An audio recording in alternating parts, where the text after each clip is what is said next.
This is a quick video crash course on the intake manifold on a 350Z. I'm just making this video because I'm seeing a question more frequently on the forums that I frequent. And it's mostly just a bit of confusion that I'd like to clear up regarding what an intake manifold does on the 350Z and why we would want to possibly swap out the intake manifold for a different one altogether. To understand why you would want to swap the manifold at all, it really helps to understand why, how a manifold makes power on an engine at all.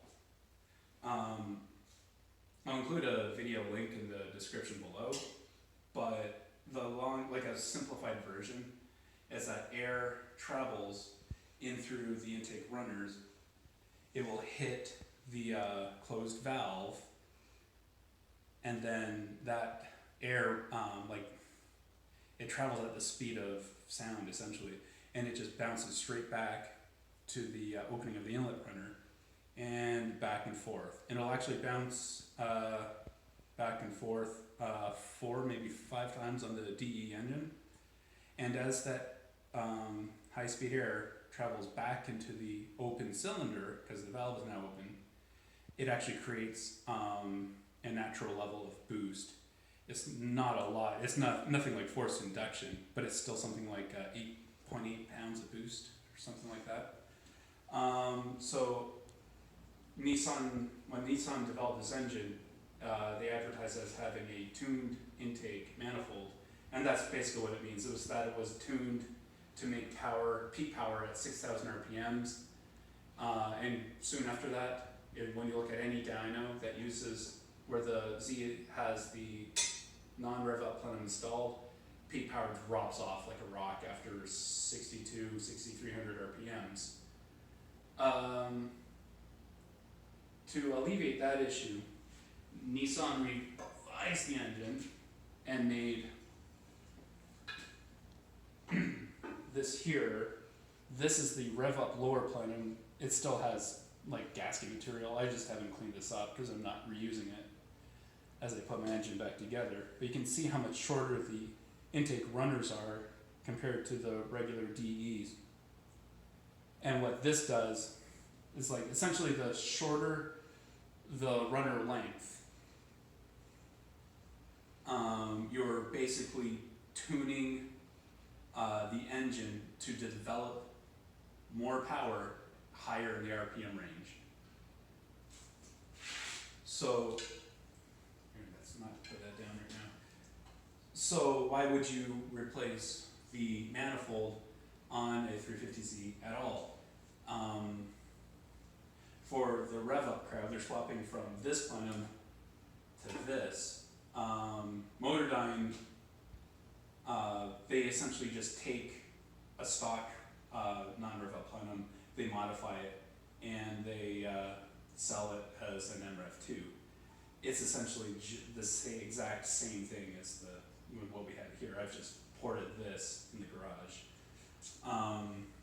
I've ground off material off the tops pretty aggressively, and then wet sanded with 3,000 grit sandpaper. But for the rev up owner, when you swap from this manifold, the rev up plenum, to the non-rev up, the increase in runner length gives you way more mid-range gains. You'd be losing power up top. And vice versa. When I cammed the 350Z, I have, or had until I wrecked it at Road Atlanta, a cam setup with the DE engine, non-rev up. I installed the rev up lower plenum to make way more power high up in the RPM range. So it's really a matter of where you want your power curve to be. If you want your power curve higher up, like with this, I made something like 300 wheel horsepower at 7,500 RPMs, which is crazy for a naturally aspirated DE. You can also see the dyno sheet in my most recent dyno video from March of last year. Alternately, I have seen where both DE and rev up owners have installed the velocity manifold, and it's essentially the same deal. Like the runners are slightly shorter than the non-rev up, so it, you know, it puts the it shifts the power curve to the right. To alleviate some concerns on it, like one modification that does work on the 350Z, at least with the DE engine, is an engine or a plenum spacer. And the plenum spacer, I really should have taken those screws out. It makes more power, I figure, with one of two ways. It not only increases the plenum volume, but the top, you can probably see it really well like that.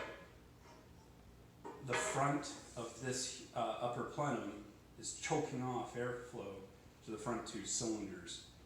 And that's the entire point of the plenum spacer. And that actually works on both the non-rev up and rev up applications.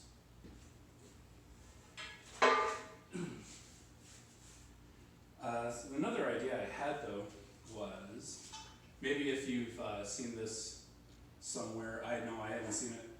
What I was thinking for a rev up owner, instead of spending $500 on the MREV2, maybe there's some type of spacer you could put directly on the lower manifold to our, like, kind of increase the run length that way, and that would shift the power band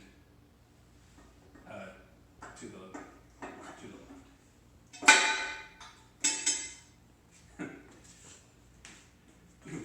Yeah, I keep tripping on things.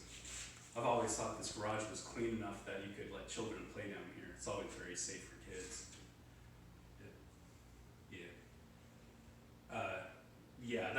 That just builds character. But right, anyways, if you like my videos, feel free to like, comment, and subscribe. If you have any questions, post them in the comments below. And until next time. P.S. Hi, Zaddy!